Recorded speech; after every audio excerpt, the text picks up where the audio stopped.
Welcome back to the channel. This is No Luck Trucking. I'm Matt. Liz is over there somewhere straight ahead. And as you can see, we are at the Peterbilt dealership. So we're gonna finally get the fan worked on, fixed, whatever. So everyone can stop telling us that the high-speed fan's on like we didn't know. It's been on for the last like month and some change, I think. So we finally had some time, home time.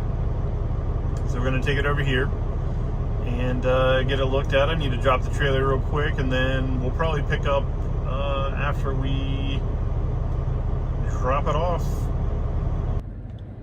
All right, we got the truck dropped off. So this will be the second time it's been at this dealership for the same problem. So first time, I mean, we've made a video, but it's been a while. So we dropped it off. They troubleshot it for a while. They saw that the fan was on all the time. And somewhere in their troubleshooting, they were like testing continuity for all the wires. They were testing the output, stuff like that. It just stopped coming on all the time.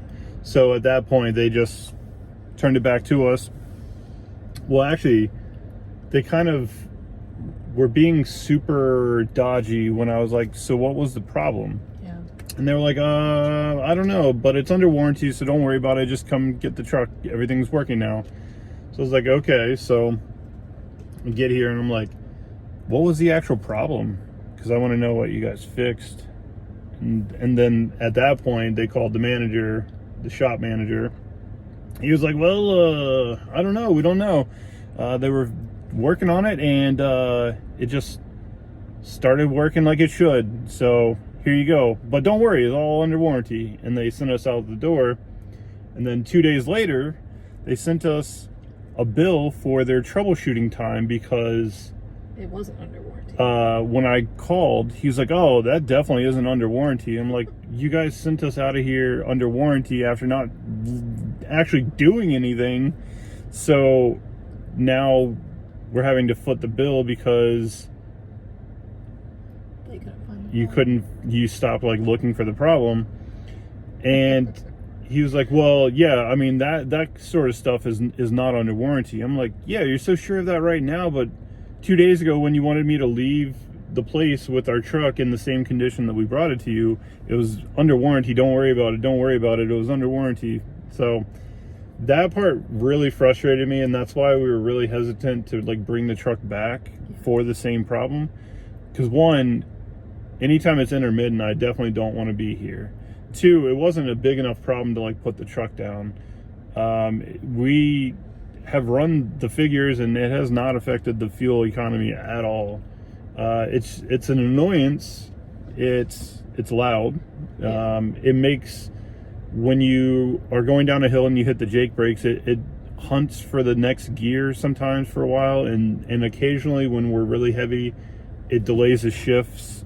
If you're like going up a slight incline from a standstill, it'll delay the shifts. But it wasn't anything that was super vital that we needed to come off the road and be down while we were trying to run. So that's why we waited to bring it here. Well, one, it's been on for like 2 months, month, something like that, almost 2 months.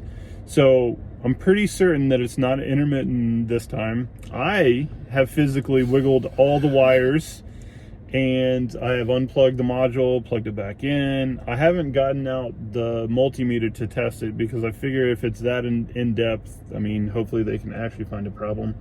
But at this point, I just want it fixed. I mean, even if we had to pay something to get it fixed, I really don't care at this point. I just want it fixed. I want the fan to stop coming on all the time. I want it to be done. I want something to actually get fixed or replaced this time, hopefully. So. Them stopping, not looking for the problem anymore is a very common issue we have with Peterbilt dealerships. Yeah. We couldn't find a problem. Well, you stopped looking for the problem. Right. Yeah, it's really the Wild West because commercial vehicles don't have the same limit laws, and they don't have the same consumer protection that personal vehicles do. So it's really up to the dealership. If they want to make your life difficult, they can, and there's hardly any recourse that you can do. If you're not a big buying power like a company like Prime Inc., you know, they got all of their Peterbilts from the same dealership in Springfield. So if there was a problem there, they usually got bumped closer to the front of the line.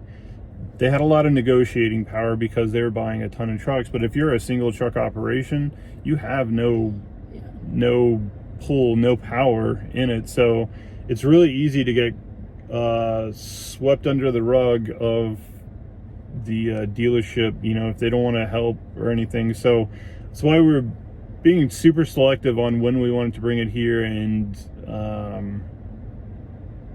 just kind of, I don't know, hoping that they find something.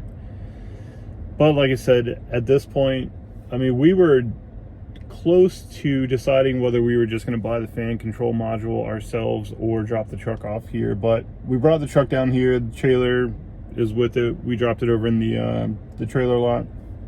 We have plenty of space today. Yeah, we'll give them a few days to see what they find. Hopefully it doesn't just randomly start working this time and we get sent on our way. That, to be fair, that did last 6 months. So did it? Yeah. Did it last that long? It's been that long? Yeah. Probably. It's been a while. So, yeah. I don't know. We're going to go get some fuel, some gasoline in the personal vehicle. Seems like every video we've been in a different car. Lots of different cars to be in. Yeah. So we were working on the GTO. We got it back on the ground, got everything buttoned up.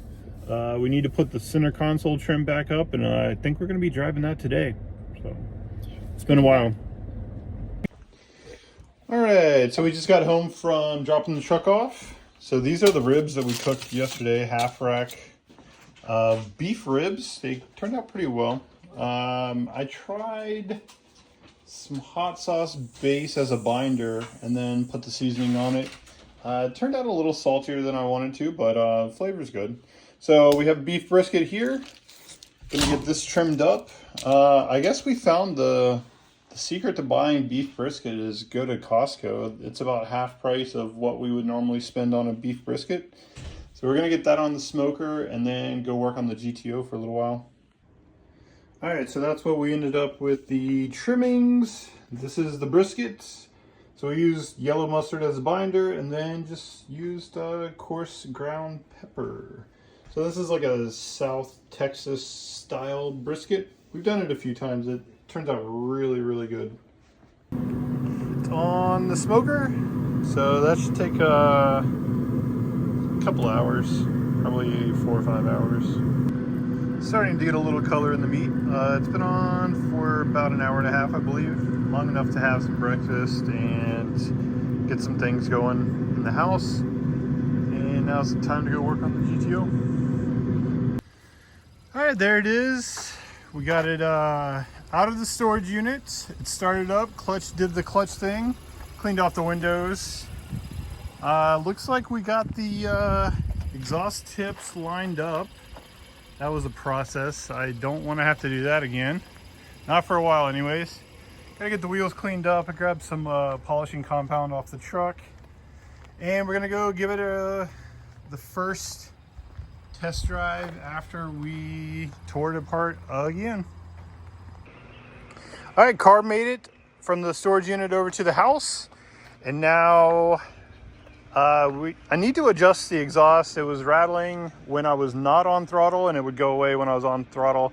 I think one of the exhaust pipes is touching the transmission mount or is touching the body just enough that it makes a little rattle. But the car looks so good. Need to get it cleaned up, but such a good looking car. I like it. That's why I bought it twice. Well, the brisket is done. Just gotta let it rest for probably 2 or 3 hours. We'll have it for dinner most likely. Chop it up and see how it is. All right, I've been working on the GTO for a bit. Getting ready to replace the spark plugs. We need a different heat range spark plug since it is supercharged now. Then the other thing is these coilovers are pretty old. I bought them in 2011, so they're like 12 years old. And the actual threaded part here is seized in here. So I took this collar up and I soaked it with WD-40. And tomorrow I'm going to try to take it out once it has had time to sit. Also, under here, I was looking around for the noise and I found it. So part of me would probably rather to leave this buried and never mention it ever again. But it is my fault, and you know, sometimes you make dumb mistakes. So what I found was, let's see if I can look into the camera. Okay, so anyways, there's a thick rubber bushing that bolts to the transmission with 3 bolts, so those were tight. And then the drive shaft bolts to that bushing with 3 bolts. So there's 6 bolts altogether. So 3 were incredibly tight because I had tightened them down, and 3 were hand tight because I did not tighten them down. So the nuts and bolts were super, super loose, and that's what was rattling. And then it would go away when I would kind of accelerate because that rubber bushing was twisting and was keeping the bolts from moving around. So we need to drop the car and go for a test drive, but I am 99.99% sure that's it. Well, it's been some time. We took it for a test drive. Noise is gone. It was the drive shaft bolts like we thought. Got the shifter in, got the console, took it for a ride.